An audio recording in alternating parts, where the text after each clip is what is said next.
Hi everyone, welcome back to my channel. So today I'm going to share with you what I eat in a typical day at the moment while we are in lockdown.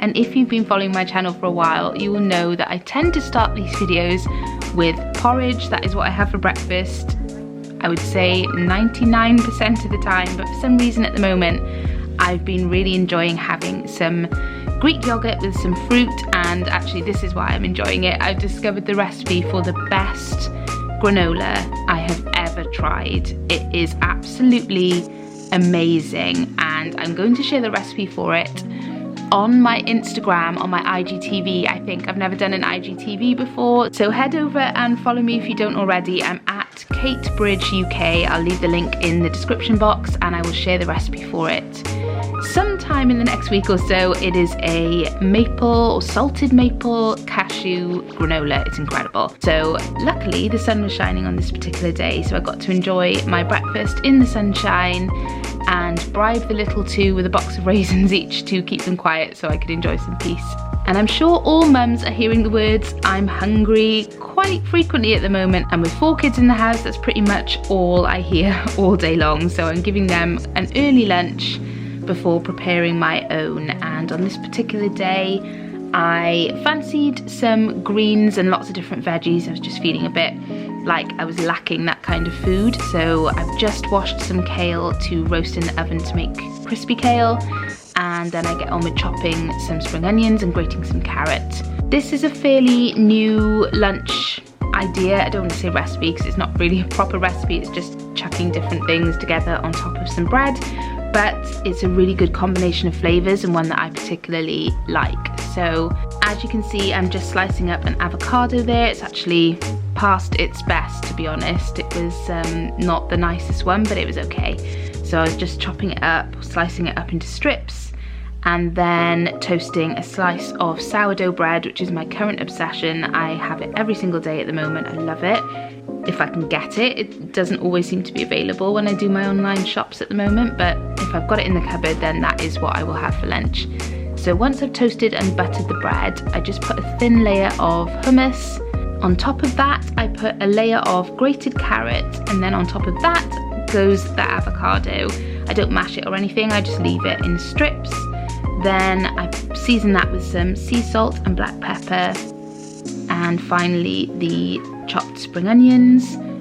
Then, and this is the bit that makes all the difference, I add some chutney to the top. Now I would usually use tomato and chilli one, which is my favourite, but I don't have any of that left, so I'm just using a caramelised onion one, which was good. Not as good, but it was okay. Then the finishing touch is a sprinkle of sesame seeds and the kale out of the oven, which I'd actually slightly overdone. You can see I've burnt it a little bit. I quite like it like that, but it shouldn't really be brown. But never mind, it still tasted nice. So that was my lunch, and it was really, really good. So once I had finished my lunch, I had a real craving for something sweet, and I was particularly tired on this day as well, so needed a bit of extra caffeine. So I decided to make myself an iced latte with oat milk, and those of you who watch my videos will know how much I love the Oatly oat milk.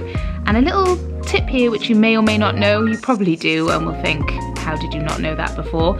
But I've only just discovered that you can press and hold the button on your Nespresso frother to make it do cold frothed milk. I had no idea. Dan told me that recently.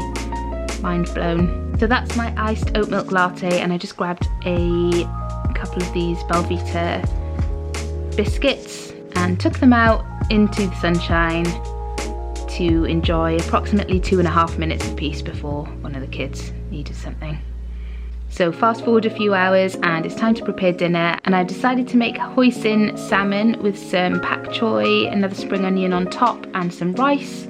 This is such a simple dinner, but so tasty. I'm not a massive fan of fish and seafood, unfortunately. I wish I liked it more than I do, but salmon is one that I do really enjoy. So I'm just putting the salmon fillets into a baking dish and covering them with the hoisin sauce. It doesn't look too attractive at this stage. I didn't manage to pour it very nicely. It looks a bit of a mess, but once I've poured it all on top, I just kind of used the back of a spoon to cover them more evenly, then covered the whole thing with foil, and put it in the oven for, I think, about 20 minutes on 180. And once that's doing its thing in the oven, I can get on with the rice. Oh, here comes Marnie with her bike helmet on. That's actually Aiden's helmet and she's obsessed with it and wants to wear it all the time. So she's just helping me with dinner. So this is the rice that I use, and this is another new discovery of mine, and it's actually really nice with dishes like the salmon because it's slightly stickier rice. It's almost like the kind of rice you get in Wagamama, which is really good. So that's a really nice rice as opposed to basmati. So whilst that's cooking, I just get on with the veg. So I'm chopping up the pak choy into small-ish pieces, and I'm going to fry that off in a pan but give it a quick wash first, and also chop up my spring onion, which just adds a nice extra flavour on top of everything once you've dished up the meal, so that just goes on top. So I'm going to cook the pak choy in sesame oil, which just gives a really nice flavour to any dish. I love using sesame oil in cooking. So I'm going to saute, is that the word? I think so. Saute that for a little while, and once it's wilted down a little bit, I just add a splash of soy sauce for some extra flavour and the sesame seeds to go on top, and that is the finished meal. And I actually had a little panic after dishing up the dinner that it wasn't going to fill us up because Dan was quite hungry on this particular evening, so I just quickly chucked some frozen gyoza, how do you say that? Let me know in the comments, I never know. So I just popped them in a pan and they only take a few minutes to cook through, so we had those as well. And that is the finished dinner. Vegetable gyoza with sweet chili sauce and the salmon, the rice and the pak choy, and it was delicious. But the only thing I find with salmon is that I wish I could have 2 fillets because one is never enough. I always wish they were bigger, but they're so expensive that I can't justify buying 4 salmon fillets for me and Dan to have for dinner because that would just be a bit over the top, wouldn't it? But they just seem really small. Is it just me or salmon fillets getting smaller? So it's fair to say that dinner went down well. Dan really enjoyed it too, and it's safe to say we definitely needed the gyoza on the side because he demolished the lot. And then I can't end the day without something sweet, and my friends had bought me a little gift box for my birthday with some Hotel Chocolat goodies in. So guess what I grabbed once the kids were in bed? Thank you so much for watching. I hope you've enjoyed seeing what I eat in a typical day at the moment. Don't forget to subscribe if you haven't already, and I'll see you in my next one. Bye.